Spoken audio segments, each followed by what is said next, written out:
Muraho nshuti za Tohoza, uyu munsi tugiye kwiga ijambo inzira nyabagendwa.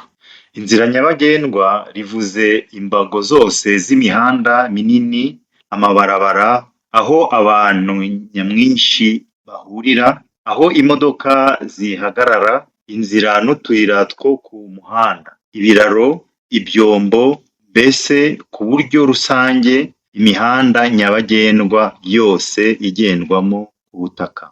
Dusubiremo, ijambo inzira nyabagendwa rivuga imbago zose z'imihanda minini, amabarabara, aho abantu nyamwinshi bahurira, aho imodoka zihagarara, inzira n'utuyira two ku muhanda, ibiraro, ibyombo, mbese ku buryo rusange imihanda nyabagendwa yose igendwamo ku butaka. Ngaho rero murabeho, mwakoze kudukurikira. Ubutaha tuzakurikizaho kwiga umuhanda. Ese umuhanda ni iki? Bye bye!